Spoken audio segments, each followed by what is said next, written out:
ndamubwira rero umuhungu wawe byagenze gutya mfashe ku ngufu none ndabona ntwite ati rero bura ntago ari umwana wanjye ndagenda njya gucumbika ku muntu nabonaga ko rwose yanyakira yandyamishije ku musambi matora yegetse ndihangana kuko nyine urumva yari yakoze kuba yancumbikiye umukecuru noneho akajya yanga kumpa ibiryo nibuka ko hari igihe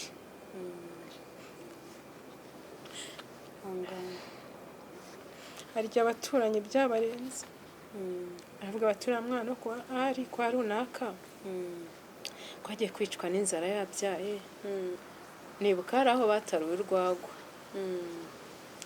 bararunzaniye ndanywa ati ubashe kubona amashereka nabyaye mu 2000 n'ubu umwana amaze gukura agiye kugira 25 atemerwa na se na gato karakazi ko kwa mama Kemate ndagenda mama Kerema ndamubaza icyo gihe niba kakodeshwaga muri 2500 namwishyuye 5000 amezi 2 gute ko waciye ibihuru niye mpamvu ndabwira rero kambabwiza ukuri namwe muri abantu ndabwira uno mwana namwambuwe na se isa mujyana kwa sekuru none kwa sekuru umwana wanjye yafashwe nabi dore uko ameze muvanamo baramureba muvana ku mugongo bamubonye barumirwa nkajya njya kumureba umwana nkakubitwa hari ubwo nkubise mvayo ntabasha no kugenda mvayo nabaye umutuku uvanze n'amaraso ariko nkabona mukubitanye umujinya tabaho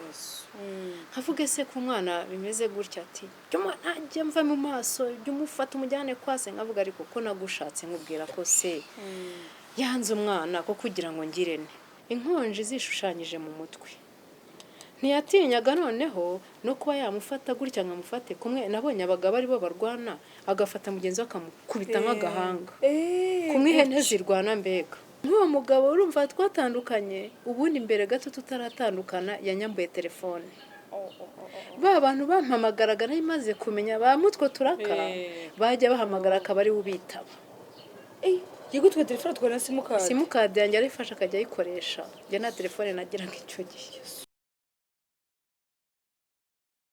ndabasuje kandi mbifurije ikaze bakunze ba Moza Stories bakunze bacu mumeze gute mumeze neza nizere ko ahantu mwese muri mu mpande zose z'isi Imana ikomeje kubarinda kandi nanjye nicyo mbifuriza muri kumwe rero nanjye Fosette nagira ngo nkuko mumaze kwimenyera nagomba ndigiye nyine madumwe n'umutumirwa mu turi buganire yakadusharinga experience y'ubuzima tukagira icyo tumufasha kuko nago kuri twese Imana yaduhaye ubushobozi bungana niyo mpamvu hari abo bafite intege nke kugira ngo abandi bafite intege nyinshi tuze dufatikanye turebe ko hari icyo twafatikanya so rero nagira ngo ntangire mpa uyu mama mwiza w'inzobe ikaze murakoze kwakira murakoze meze neza ndashima Imana tangira rero wibwira abakunze ba Moza Stories nitwa Mukanweri Hidaya tumubye abana 5 b'abakobwa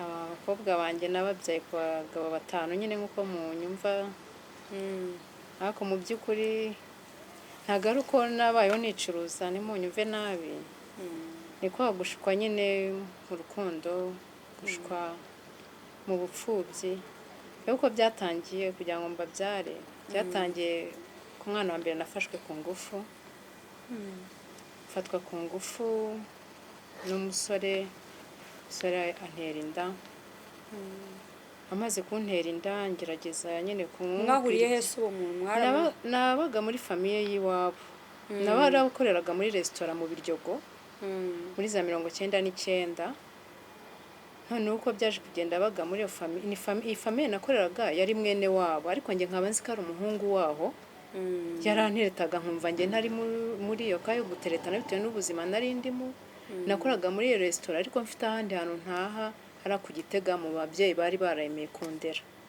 nta babyeyi wari ufite noneho oya ababyeyi banjye bapfuye kera hapfuye kera 94 mbega 95 nibwo naje kuba mu mujyi wa Kigali nturutse Iburasirazuba wacu ni Gatsibo ariko mu by'ukuri narerewe hari Nyamirambo hari abahanzi benshi nk'abagiye banyakuranwa bandera kuko urabizi ubuzima bw'ubupfubyi uba hano wenda nk'umwaka umwe bikanga ejo ukaba wajya kuba ahandi.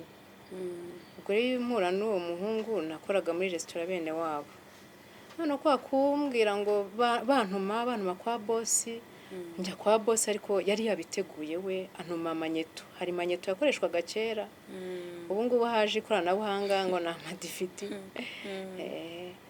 Ndagenda umusore yari ari mu nzu nyine muri za nzu z'amanekise bisanzwe, arampamagara ati ngwino ngutume kuri resitora. Ndamwita burumva ntabwo nari kubahuka umwana wo kwa bosi. Ndagenda nuko ahita mfungirana. Ese kufunga nti fungura ngende, atereka reka. Ati naragukomeje kujya nkutereta wanga atari kubona ntabwo uri buncike. Ntindeka ngende. Ubwo ko mforusa kugenda ariko nawe arushaho kumpambira, aramfata amaboko yabuhera inyuma, aranjugunya mu cyumba. Maze kunjugunya mu cyumba nuko akora ibyo yari yagambiriye, bivamo kuntera inda. Uwo munsi iyo sanye ngo byari muri 8 z'amanywa, ntabwo nyabyibagirwa. Icyo gihe ubwo nakomeje akazi muri resitora ariko biranga. Ntabwo wari uzi ko utwite? Oya, ariko impinduka narazumvaga kuko narahindutse no kurya birananira, ncika intege. Mbega nkajya mbaza abantu twakoranaga aho ngaho harimo abamama bakuru, nkavuga sikomeze gutya kandi ko byangendekeye gutya. Ubwo nkamabuja ari uhari we nari nzi ko ari we nyina w'uwo muhungu. Ndamubwira rero umuhungu wawe byagenze gutya, mfashe ku ngufu none ndabona ntwite. Ati rero bura ntabwo ari umwana wanjye, ni uwa famiye, ahubwo nakurangira iwabo ntihari ku isoko ryo mu Biryogo. Ndavuga okay. Njyayo uko nkuko ahandangiye, masanga umukecuru ya nyirakuru, ndayimubwira aranyumva, arambwira ati rwose atubikiriho nuko twamwicaza tukamubaza niba koko abyemera ko umwana utwita ari uwe. Ndavuga okay. Ati noneho genda wowe numara kubyara uzazana umwana turebe ko umwana basa. Nshuti mwana yaje ari fotokopi ya papa we. Ubwo se muri icyo gihe kurera kugera igihe cyo kubyara, kwitegura umwana wabigenjeje gute? Byari ibintu birebire. Nta kintu yigeze agufasha? Nta na kimwe. Urumva se umuntu aguhakanira yakora iki? Nta kintu na kimwe yigeze akora.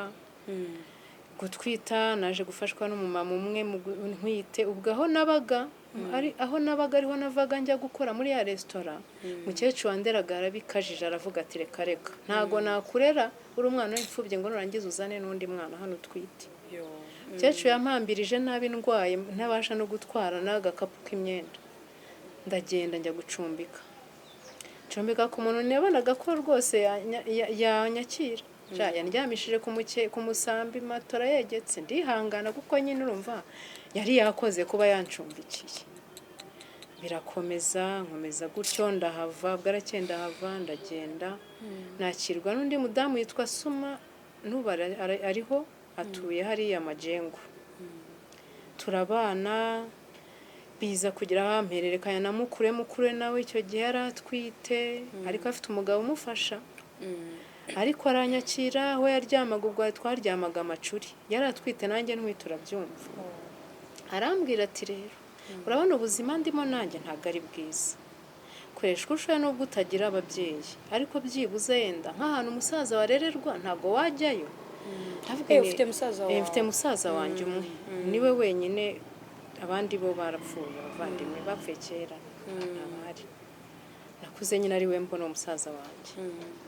Noneho ubwo maze kugera kuri uwo mukecuru nawe ntabwo yabyakire neza ko ubundi najyagayo shyire nka musaza wanjye utuntu. Urumva nk'iyo resitora nakoragamo mu by'ukuri nayikoragamo mfite intego mvuge nti nakiyambika kuko wenda afite aho mba bangaburira, nkumva ko musaza wanjye namwambika nanjye nkiyambika, nkanamenya na wa mubyeyi nawe umufite nkamugura igitenge.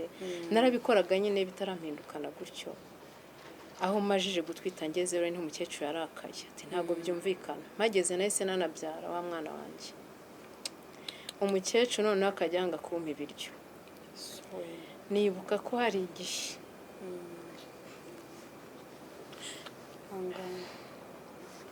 harya abaturanyi byabarenze. Aravuga abatura mwana ko ari kwa runaka kwagiye kwicwa n'inzara yabyaye. Icyo gihe nibuka hari aho bataruwe urwagwa sha bararunzaniye ndanywa ati ubashe kubona amashereka icyo gihe nyine ubwo nkomerezaho hakaba hari undi mubyeyi nawe wari ufitanye isano n'uwo mukecuru wareraga musaza wanjye mbega bari nka famiye yacu kuko bari inshuti z'iwacu iwacu bakiriwe aza kumbwira ati rero Hidaya ubuzima urimo ntabwo byumvikana nk'umuntu wabanye n'iwanyu ngwino iwanjye icyo nzajya ndya nawe uzajya ukirya noneho numara gukomera uzasubira i Kigali ugende urebe umuhungu waguteye inda yenda ubwo waje gusubira iburasirazuba iwanyu nyine maze ntwite ingiye kundi hafi kubyara amezi yari ageze ari 9 nibwo nagiye usubira mu rugo iwawe ubwo nyine ndayamfashe mbyara nabyaye mba kuri uwo mukecuru wareraga musaza wanjye nyuma uwo mufamile we wundi w'umubyeyi nawe niwe waje kuhankura ambwira ati ubuzima urimo bwo kutabona ibyo kurya kuko uwo mukecuru yaburizaga na musaza wanjye guteka n'igikoma agakanira ati si umwuzukuru wanjye wo nguwo nzari kandya anje yarandiye nkayumva ariko umubyeyi nyine turagenda akajya gufasha nyine ibishoboka nawe umupfakazi nawe nta kintu yari afite ariko mbega icyo yarabaga afite nicyo twasangira nyuma nibwo naje kuvuga ni rero mama reka ngende subira i Kigali birashoboka yenda ko wa muhungu yenda baba baramuganirije akaba yagira ikintu akora akamenya umwana we nuko ndagaruka nyine nzi i Kigali nongera kuza tena kuri wa mumama umwe wamfashije nawe ari utwite nzanye n'uruhinja nawe yari yarabyaye ubundi nkomeza kubana nawe yewe ampa n'imyenda y'umwana nitwena natangira nambika umwana n'uwo mubyeyi watumpaye yitwaga mama Kenny yaje gupfa nawe ntawe uriho ariko ahari Imana imugisha birakomeza nkomeza kuba ndi kumwe n'uwo mumama nyuma tuza gutandukana yaje kumbwira ati rero ubuzima turimo ntabwo byakunda urabona umugabo w'amarasiyo kandi turi ababyeyi twembi ntabwo yashobora kwita ku babyeyi babiri arambwira ati shaka aho ujya kuba noneho uzajya uza ahubwo twirirwane urye nurangiza ujye ugenda ujye kuryama cyaha icyo gihe hari umukobwa twe tuziranye mbega abiwabo ndagenda ndamuganiriza turanitiranwa yitwa Uwimana Hidaya ni umuntu nkunda cyane mbega mfata nk'umwana we arambwira ati ngwino kuko ni wabo nabo barankundaga abavandimwe be nuko ngo yabanaga n'abavandimwe be na mukasi ariko bose banyibonamo ndahaba nkajya mbyuka mu gitondo nkatunganya utwo ntunganya nkakora amasuku mu rugo nkakora isuku ku mwana kuri njyewe nkongera nkasubira kwa wa mubyeyi mama Kenny yabaga ku Gitega ubwo njye aho natahaga ni ku Mumena nkaza mu gitondo tena twirirwana tugafatanya uturimo tugafurira abana tugateka tukarya nimugoroba nkongera kwicomokera nkazamuka nkajya kwa Hidaya nkaryama birakomeza nyine ariko nkunda kujya kwa iwabo n'umuhungu mvuge ntiyenda nahakura ijambo rizima ese yenda wa muhungu we baramuganiriza yagira icyo akora rimwe noneho njyayo barambaza se na n'ubu ntireka reka nta kintu afasha pe yarampakaniye ambwira ko umwana atari uwe ngo nta muntu ubonana n'umuntu rimwe ngo amutere inda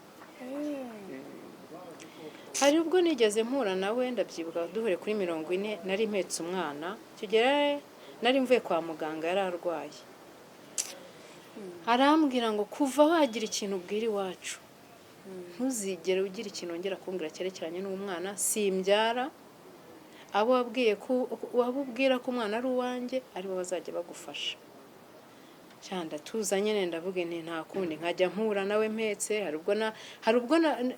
hari naho nageze noneho ntakibaho ngo wabona Hidaya byaranze kubera ko akone famiye yiwabo nabo hari igihe cyageze ntibabibona nyine aravuga ati wundi gute uyu nguyu aba hano gute ikibazo hakaba ari ubwo none nagendaga ntafite niyonge nkihekera umwana wanjye ariko nkajya kwa wa mubyeyi mama Kenny akangaburira akavuga ati nyine ubwo ushaka ukuntu bigenza nawe ubwo byaje kugera umugabo we nawe aravuga ati ese ubundi ubu biti uriya muntu ajya aza hano mugaburira ahita agenda cyane ukuri abantu baramfashije pe hari aho nariraga hari aho nageraga bakangaburira urumva kuko nk'ibyo byose byabaye nyuma y'uko mbere gatoya ubundi nkigera muri Kigali nabaye Rwampara ndi umukobwa ndi umwana mutoya abantu rwose bakankunda bakanyakuranwa nkabaha navaga nkajya kubara hirya ko nari umwana wumvira kubera nyine none se nari kubigenza gute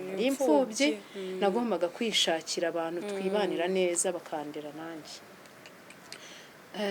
maze kuva aho ngaho iwabo na Hidaya nibutse ko nahavuye nkafatwa n'umumama witwaga mama Mutoni yitwaga Dative mama Mutoni yararwampara yari afite abana babiri arambwira ati dati ngwini wanjye nkurerane n'umwana wawe aranyakira mama Mutoni umwana abona amata nuko umwana wanjye atangiye kujyanwa ku mata hari amata yitwaga Kirimu mama Mutoni yarayaguraga kambwira tujye umera umwana haza nk'abantu wenda baje kumusura bakabona umwana bakamukunda bakamugirima bakavuga se wa mwana wabyaye gutya ese se w'umwana ni reka byaranze ubwo mfumbatije amafaranga mama Mutoni aravuga ati rero aya mafaranga ujye uyabika ntukajye uyangiza ashobora kuzajya agira ikindi kintu agufasha ukiguramo n'imyenda ese ufite nk'imyaka ingahe ufite imyaka 18 nuko ngo nabyaye mu 2000 numva umwana amaze gukura agiye kugira 25 atemerwa na se na gato ubwo mama Mutoni twarabanye igihe kiza kugera kuko nari maze mbega nyitagaho meze neza haza kugira abamubwira baturiya mukobwa ntago ukwiye kubana nawe umukobwa usa kuriya kuko yigiraga inshuti ze nyine nta mugabo yari afite yagiraga abantu b'inshuti baza kumureba ati azagutwara umuntu icyo gihe aranyirukana ndagenda njya kuba ku mukecuru witwaga Mamedimo nawe yarapfuye abantu bamfashije benshi barabingenzi baragiye ariko Imana ibaha umugisha aho bari n'ukuri ndagenda njya kwa Mamedimo ndahaba mamara iminsi ubwo amafaranga abantu bamaga nayabitsaga umumama witwaga Mama Ndogo nawe yapfuye mu mwaka ushize Mama Ndogo naje kwegera se Mama Ndogo ko mbona ubuzima bwo kuba mu miryango bigenda byanga ko mbona abancunaguza n'umwana wanjye nabigenza nte kuko ni Mama Ndogo wakiga ubuzima bwo kwikodeshereza akazu nkajya mbanamo n'umwana wanjye Mama Ndogo ngira inama ati hari haruguru ko hari akazu kari akazu ko kwa mama Kemate ndagenda mama Kerema ndamubaza icyo gihe niba kakodeshwaga muri 2005 2500 namwishyuye 5000 amezi abiri ndagenda ku kazu nkabamo ariko muri ubwo buzima nagiraga akamatora kanje n'amashuka yanjye ndagenda nkaramburamo n'umwana wanjye ubwo mama Mutoni aza kwibona ati Hidaya garuka mu rugo navuga aho yareka niga ubuzima bwo kubaho ejo hazaza igihe nzaba n'abafite mwese baho akazu nkabamo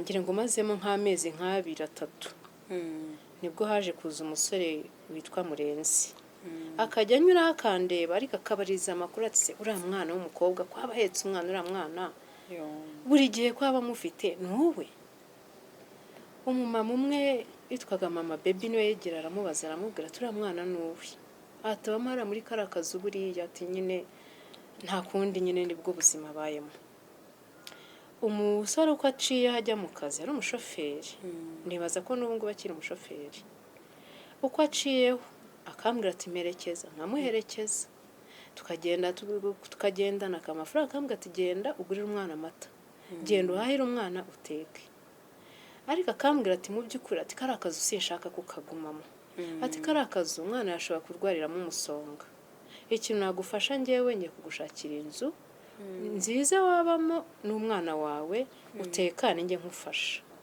nta kibazo numva nyine arankoreye urumva ku kazu ni akazu gahagaze nk'umunara nubaho kari njya ngenda nkakara nkavuga ariko kanyigishije nyine uko ngomba kubaho nikodeshereza nubwo ari ubuzima bugoranye ubu ngubu birankomereye ariko yaramfashije icyo gihe mu kumfasha arambwira ati rero ndi kugufasha kurera umwana wawe nanjye ugomba kumbyarira. Ndavuga se ubu birashoboka? Wenda reba ndavuga se nintabikora nintabyara ashobora no kwanga kugira icyo afasha, kandi nabonaga yari amaze gushyira mu murongo w'ubuzima, yarashyize mu murongo w'ubuzima hamwe, nabonaga twana abana pe, kuko nabonaga nkunda kandi ankundira umwana pe. Ubwo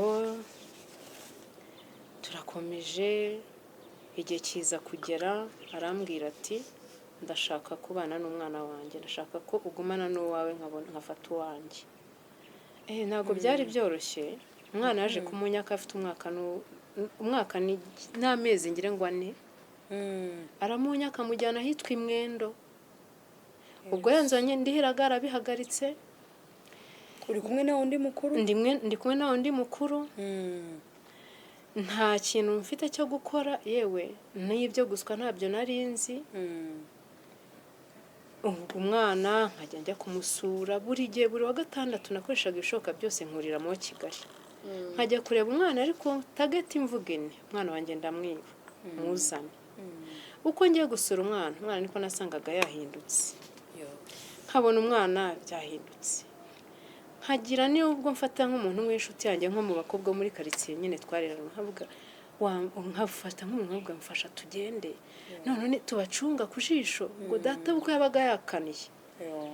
Hamwe nanajyaga gufata ku mwana bikaba intambara, umwana ubwo akicara nk'akajunjama nanjye nkicara nkavuga ariko nta kundi. Ubwo namushyira yenda nk'utuntu dushoboka, umwana biza kugera ubwo noneho nsubirayo, nari maze kujya ngera nk'ishuri 5, ariko acunga kumwiba byaranze.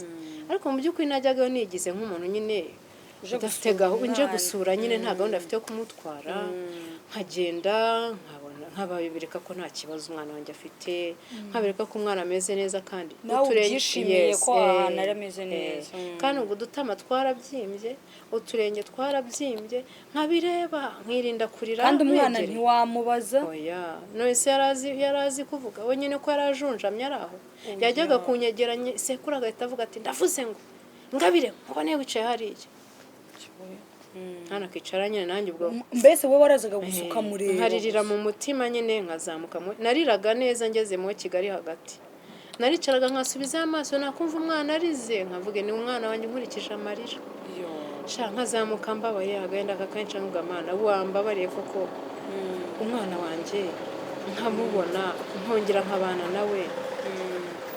Biza kugeraho kuri finale njyewe noneho cunga data bukwe.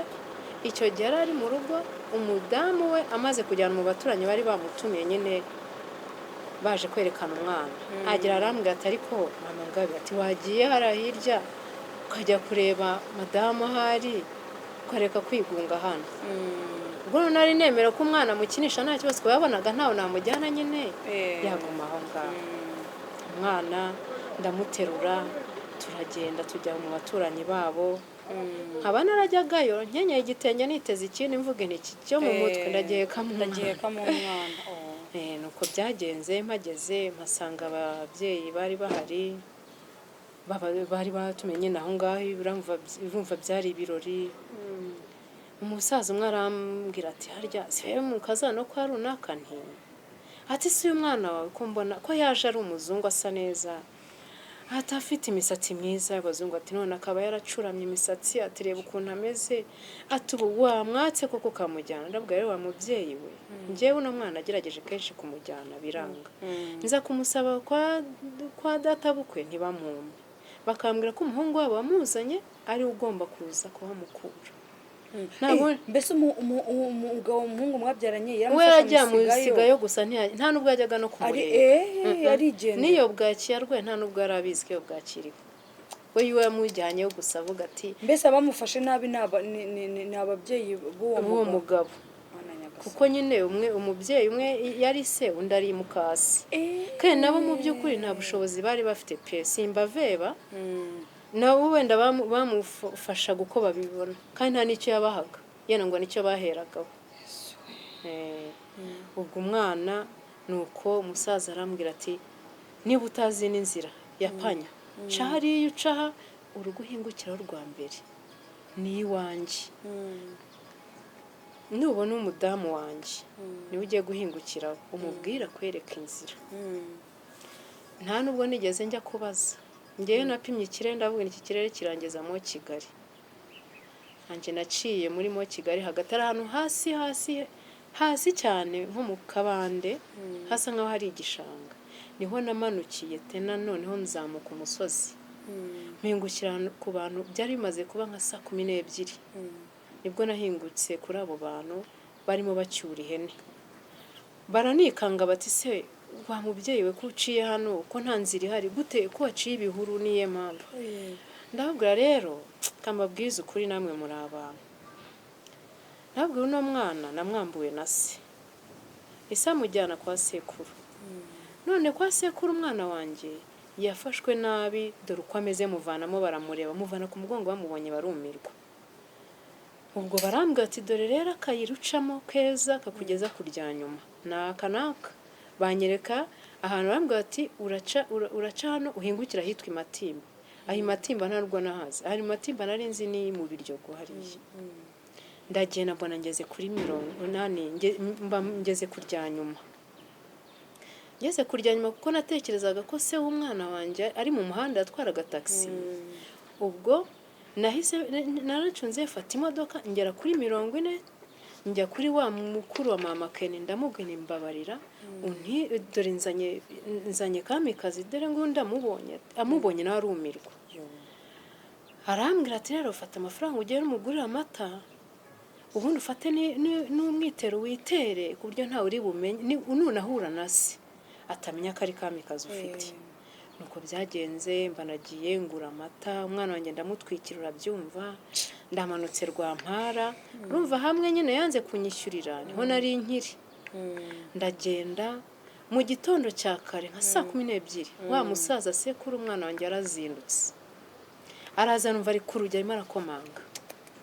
Numva arimo arakomanga, mama Ngabire kuko umuhungu akimumushyira isa mwita Ingabire. Mama Ngabire noneho kuko kangabira ko karakantu nyine kababaye kumvisha nyine ari gukomanga. Ndakabwiye ni ceceka, karaceceka twese turanuma nitwavuga. Ubwo umusaza aragenda. Nyuma birarangira umusaza arataha. Ubwo abantu burakeye batangiye kubona afite uwo mwana. Bati se Kamikazi na mukuru we. Bati se Kamikazi niwe wabaye gutya, abantu bose barume kuko yasaga neza cyane pe. Ari umwana ubundi n'abantu bavuga ko atari wari umwana w'umuzungu. Ubwo umwana ari urumva ukuntu yari ameze acuramye imisatsi ameze nabi. Abantu baramubona bati se Murenzi yaramujyanye, amaze kumujyana ntiyagira ikintu akora iwabo, umwana agira hamera gutya. Ndabwira nuko byagenze nyine. Icyo gihe ko nabonaga nta bundi buryo bwo kuba nabasha kuba namwondora. Nateye imbabura Rwampara. Ntera imbabura nkajya nkora utubagiya. Yewe nanokeje ibigori ku muhanda. Abantu bajya bambona bati ntukwiranye no kotsa ibigori. Ntukwiranye no gukora ibi n'ibi. Nk'abazenda ko indari zo zibaho neza bakambwira tuzajya ujya gutega ushaka abagabo nabwo ya. Curuza ikigori ku muhanda kuri station hariya. Yitwaga ngo icyo gihe mbega ni hariya hafi ya Rafiki. Nkajya niyokereza ikigori nimugoroba. Ubwo mu gitondo urumva nabaga nakoze utubaji ari ugushakisha nyine ngo ndebe ko ubuzima bukomeza. Mbona amata y'uwo mwana, mbona ko gafi mutogosereze mwondore kuko nabonaga ari upfa pe. Sinkubeshye icyo gihe iyo ntagenda ngo mfate icyemezo cyo kumwiba ntabwo abakiriho umwana wanjye. Ubwo nyuma ndakomeza nawe na mukuru we abantu naje kuhava tuntu nyine nakoraga. Naje kubona nakongera gushaka akazu ka makeya nkabamo ngenda mbaho n'abo bana ndi kumwe nabo. Nyuma noneho se aza kumbwira ati dore umwana nta bushobozi ufite bwo kumujyana mu ishuri, mumpe kwanza. Icyo gihe amunyaka, icyo gihe naje kurwaza mukuru we.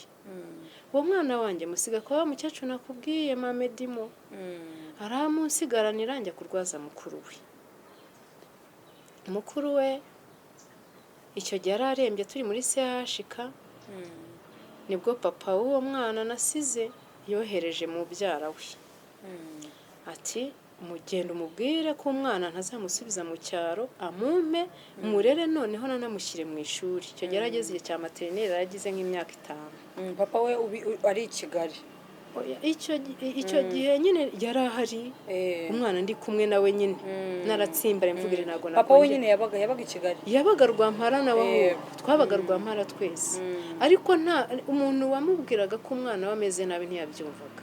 nari namuhamagara nkabwe se wamfashije uno mwana tukamwondora, reka ntibyamurebaga, yumvaga nyine ngomba kurwana nabyo kuko yamfashe nk'umunyamafuti bitewe n'uko nagiye kwiba uwo mwana. We yamfashe nk'umuntu wahemutse, urumva yatwaye umwana njya kumwiba, ntabwo mbega yumvaga ko uwo mwana nakongera kumusubiramo. umwana nakomeje kumwondora agira iyo myaka yageze muri 5. nibwo rero ubwo mubyara we yaje se aranyigisha arambwira ati rwose muzane ngewe ndahabaye nzaba murera, ni nanjye uzajya umujyana ku ishuri. ndebye ubuzima ndimo muri CHK ndavuga nta kundi byagenda, ndabyemera umwana aramujyana. icyo gihe amaze kwimukira rwa Rutabura niho yari yarubatse, nkajya njya kumureba umwana nkakubitwa. hari ubwo nkubise mvayo ntabasha no kugenda, mvayo nabaye umutuku uvanze n'amaraso. anziza ko nagiye kureba umwana pe. ubwo nuko natangiye umwana nkomeza nyine kujya ngenda gake nkamusura ku ishuri, yigaga ku Kivugiza, nkagera nkamureba ku ishuri. ubwo nkomezanya na wa mwana mukuru. hano umwana mukuru ntabwo nari maze kumenyera, ubwo ntangiye no kumenya gusuka, nkajya nkora uturaka, najya no gusura umwana ku ishuri, nkajya namushyira nk'ako kayawurute, nkamugurira utwenda, udukweto, mbega birakomeza. haza undi musore nawe arantereta, azi ko ndi umukobwa, ariko kuko icyo gihe urumva nari ndi mutoya. mu myaka nari mfite maze kubyara 2, ngira ngo nari mbabyaye mu myaka 20. ubwo araza ati rwose ati ngomba kugufasha, tugomba kubana. ndamubwira ariko nubwo nere tushaka ko mbana nawe ntabwo ndi umukobwa, njye ndi umumama, njye abana 2. ukamubwira ko mfite umwana mukuru, ariko umwana wanjye akaba ari ni umwana utemerwa na se. ise yamwanze kuva anterinda kuba mfashe ku ngufu, aramakanira nyine ntabwo mbarako sahari kuko yaramwihakanye tu. arambwira ati ibyo nta kibazo, tugomba kubana umwana tukamurera. kuva undi wa 2 ufite ari kwa se nta kibazo, uyu ngo ntago azananira rwose, tuzafatanya tumurere. ndavuga ni amahirwe araje. hagiye turabana, gusa nyereka ko nta kibazo. nkajya ngenda, nari maze kumenya nyine gutera uturaka, nkajya ngenda ngiye nko gusuka umuntu, nataha umwana akambwira ati mati dore. nawe ndibaza ko yatangiye guhinduka, tubyaranye umwana wa 3. twarabyaranye dufitanye umwana ageze imyaka 14. nawe ni umukobwa. ubwo nagiye mpura n'ikibazo, nk'ubwo yatuma umwana, kwa kuntu utuma umwana yatinda gato, urumva arakiri muto, yaza akamukubita, ariko nkabona mukubitanye umujinya tabaho. nkavuga se ku mwana bimeze gutya, ati ntajya mva mu maso, jya umufata umujyane kwase. nkavuga ariko ko nagushatse nkubwira ko se yanze umwana ko kugira ngo ngirene. mba muri ibyo bintu, mba muri ubwo buzima, nkajya ngerageza kwizirika, nkamugusha neza, nkavuga niyenda buke kabiri. ni umugabo nshatse, urumva turashakanye. yenda nciye bugufi, nkamwereka amakosa ari gukora bukeya, ari uko byagenda neza. ubu uko mvuye mu rugo najya nko mu kiraka, yari umuntu nyine ubundi udakunda no gukora, akaba kenshi ari mu rugo. agakosa umwana yakoraga nk'iyo agaburiraga murumuna we, kumushaka gufata akeko kagaburira nk'umwana, nawe ukarya, urumva bose bari abana pe. shahitagamuha inkonji ikomeye. nata umwana akamwe ngo papa Munezero dongo dore ukuntu yangize. inkonji zishushanyije mu mutwe. ntiyatinyaga noneho no kuba yamufata gutya nkamufate kumwe. nabonye abagabo ari bo barwana, agafata mugenzi we akamukubita nk'agahanga, kumwe ihene zirwana mbega, niko nawe yabigenzaga. bigeraho ndavuga ntibi bintu birakomeye, mbibwira abaturanyi ndavuga ntibi bintu birakomeye. Umugabo ubwo narinjiye mu nzu, umwana yari ari hanze, ninjiye abimbwiye ndavuga ibi bintu, none ndebye umwana mbona ni ikibazo. Ndamubwira ariko ko umwana wanjye umugira gutya kweri, ko ntigeze muguhisha, ko nakubwije ukuri nkakubwira uko byangendekeye, nihe mpamvu? Arambwira ati nta soni wowe, n'iki n'iki, uzamumvane mu maso ambwira nabi. Yaramfasha anshyira hasi nkandagira mu nda, akajya nkubita ingumi nyinshi hano muri Nyiramivumba, arankubita kabisa, hamwe nabaye intere. Ubwo ngerageza kwivuza, ubwo ngeraho ncika intege, kwanza nagiye kumurega bikiri bishyashya, murega maze kumurega, ubwo byarangiye gutyo nararembye. Abantu barambwira bati rero kugira ngo ukomeze wirukanka urega n'ukuntu babaye, wowe mureke aho gukurikirana ubuzima bwawe. Ubwo aho twabanaga mba ndahavuye, ndagenda njya gucumbika ku mumama w'inshuti yanjye nawe atuye Rwampara, twarareranwe, yitwa Hadija. Ndagenda ndahaba, mbaho ngaho, nkajya mpava njya kwa muganga. Ngera aho ngaho mbona ndi guteza ikibazo, hari ukuntu buriya ubuzima buguhindutse, abantu bose ubona nyine ko byanze. Nza kugenda nkajya njya ahantu mu Biryogo, ahantu najyaga gutera uturaka muri saro, bakanyima n'ibiraka, bakabinyima, nkirwa mpicaye. Rimwe nicaye ku muryango, haza gucaho umukobwa twahirukanaga kera ari uw'iwacu, twakinanaga iby'abana, twahirukanaga nko muri 90 tukiri abana. Ariko kwa kundi nyine memori y'umuntu ifata, atambutse ndamureba, ndamwitegereza, ndamubwira nti si we runaka? Nari nzi akazina ke ko mu bwana twamwitaga Kadogo. Nawe ni Kadogo we? Ati se uzi n'akazina kanjye urindi? Ndamwibwira, ndamuganiriza, mubwira uko meze. Icyo gihe nari meze nabi pe, n'impamvu banyimaga ako kazi nyine basukaga, babonaga ntari bubibashe, cameze nabi, nanutse umva n'ubundi ko mbese wavaga mu rugo uvuga ati ngiye gushaka icyo abana bijya kugira amagume gutyo gusa. Biza kugeraho urumva ubwo kwishyura inzu ntibyari bikiriho, ndimo ndacumbacumbika, ndaraha nkahava nkagenda n'abana. Mbese umugabo yaje kugenda?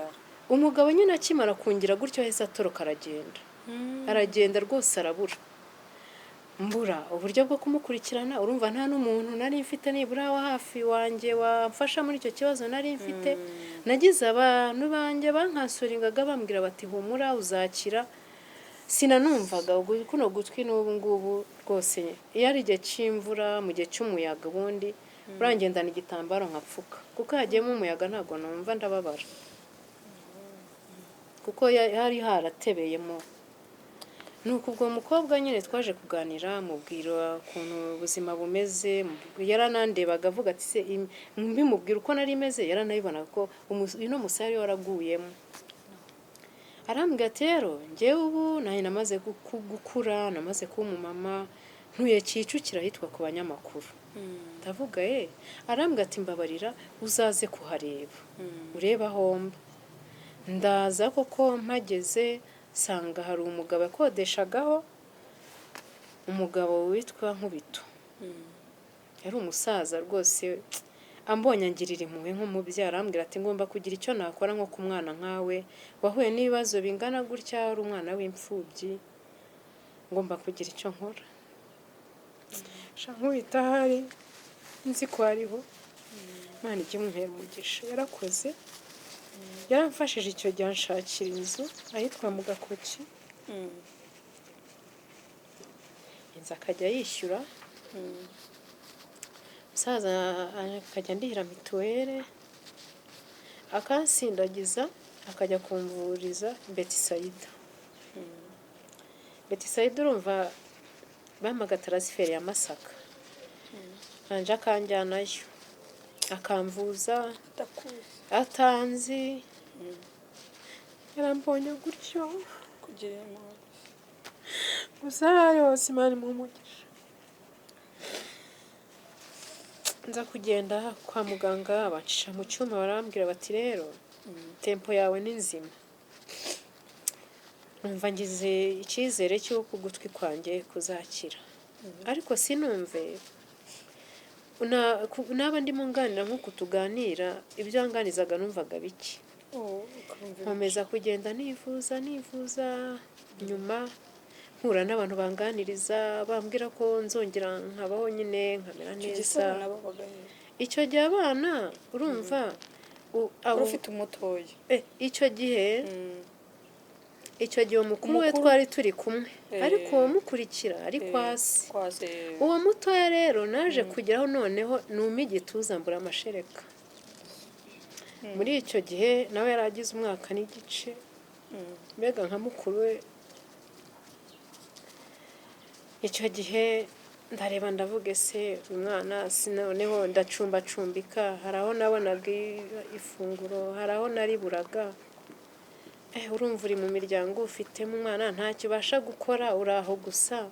Si kwa so, si kwa nyoko, si ku muvandimwe wawe, njye nta bavandimwe uretse uwo musaza wanjye, nawe si umuntu navuga ngo wenda ngo namuhamagara ngo mubwire ngo wampaye yenda 1000. Nawe nta bushobozi afite n'ubu. Nawe ni umuntu wo mu cyaro nyine yarihingira akabaho nyine n'umuryango amaze kujya, kuko nawe yamaze kuba umugabo, yarashatse. Ubwo buzima mbubamo. Nyuma uwo mugabo nyine ubwo nkubito yakomeje kumvuza, ariko ngera ndavuga inti kugira ngo nshake yenda ubundi buryo najya mpura n'abantu nkumva yenda ko ntigunze, kuko sinajyaga nanaseka, byari byaranze. Nashingaga iryinyo ku rindi, mbega guseka ntabyo. Nza kuganiriza umudamu umwe, hari umudamu wacuruzaga imyenda ariko azunguza, yabanaga na nyina. Arambwira ati rero noneho ni nawe ajyaga akunda kunshyira n'umuti mu gutwi. Arambwira ati rero kugira ngo ibi bintu bishire, reka nkwinjize muri caguwa, shaka amafaranga makeya niba bari 20,000, nkujyane nawe wige kuzunguza. Abyibuka aranjyana Nyabugogo, niho habaga ibaro. Arandangurira, ndagenda ntangirira mu mujyi niho yacuruzaga. Mageze ubwo nubwo nari meze gutyo nasaga neza. Mageze nyine abakarasi batangira kunyuzura, baravuga Knowless araje. Baratangira ati ngwino izuba rikubone, ngwino bagufunge, cyangwa koko bakamfunga. Naba mpagaze nyine ubwo mfashe imyenda mu ntoki nkumva nk'umuntu araje aramfashe. Bakanjyana, nibuka bamfunga bwa mbere banjyanye ahitwa niba ari Kimenology. Ariko mageze narahageze nyine abantu babanjyanye aho bashikije kuri polisi ndabaganiriza, ndababwira nyine ikibazo mfite. Barambwira niyo mpamvu waje kuzunguza n'iki, ndababwira bangirira imwe baramfungura. Urumva wavuye yutese baramfunguye nyine bavuga nta bundi buryo, baguhita ikibira. ubwo urumva byonyine kugusohora ngo sohoka ugende, nagiye nareba inyuma. Nagenda ubwo nyine urumva nakomeje n'ubundi gusubirayo, nongera njyayo, kuko nundi wabonaga nta bundi buzima, nta bundi buzima. Kandi ubwo urumva nk'uwo mugabo urumva twatandukanye, ubundi mbere gato tutaratandukana yanyambuye telefone. Ba bantu bampamagaraga nari maze kumenya ba mutwe turaka, bajya bahamagara akaba ari ubitaba. Yigutwe telefone twona simukadi yanjye arifasha akajya ayikoresha. Njye nta telefone nagiraga icyo gihe, akajya ayikoresha. Umpamagaye urumva yahamagaraga rimwe, ntiyahamagaraga kabiri. Ubwo urumva ba bandi namaze kubona nyine nigiragaho gusuka ari bamaze kugenda. Nuko nabivuze none kandi njire mu kuzunguza sasa. Zunguza bakamfungura nkasubiramo. Ariko ubwo ari naho ko ngenda mbwira abantu rega ndasuka. Ose ngo usuka uzunguza n'imyenda birashoboka? Byose birashoboka nyine ndabikora kubera ubuzima. Bo nabonaga mwisanzuyeho, namubwiraga impamvu nyine. Birakomeza nza kuva mu mujyi, noneho abandi bakarasi bambwira bati ku Gisimenti niho noneho bigenda neza. Ndagera njya Gisimenti shaba bakira banyibonamo, nzi ko bamwe bari no kumbona bakajya bangurira imyenda bakampumuriza bakagira gute nyuma noneho urumva wa musaza ntiyarakinyishyura inzu no kurwara nari maze ko kumva ko biri kuza hamwe iyo ufite icyo ukora winjiza ubona ko birimo abana babona ayo mata nawe ukabasha kubaho ubona ko ubuzima bwaje ubwo naje kwimuka Kicukiro rero njya kuba ahitwa mu Gihogeri ndahaba nyine urumva nari maze kongera rwose kuba neza urumva nabasha gukora ku dufaranga nabo nari maze kubona nsuka nabo nkabasuka nkabona nyine ko biri kugenda nubwo bitari cyane ariko nabonaga bitewe n'uko wari ubayeho yego rero urumva nari bamaze kwiyuburura haje noneho sasa umusore araza ati mana we ati ngomba akunda abana banjye akajya bikundisha n'uwa kane turekera aho tuzakora igice cya kabiri kuko ndumva birebire biteye ubwoba ubwo nguje ni wundi wa kane ni uwa kane bakunzi bacu ndabashimiye abantu mwese twabanye muri iki kiganiro ni ukuri kandi mbararikiye pati 2 kuko hari ibintu wumva ukumva birenze ubwenge bwawe ukumva nta n'irindi jambo rindi ukwiye kurenzaho gusa icyo nababwira tubararikiye pati 2 nubwo twagiye ducishamo tugaseka ariko ni kwa gusekera ku bikomere no ku gahinda murakoze Imana ibarinde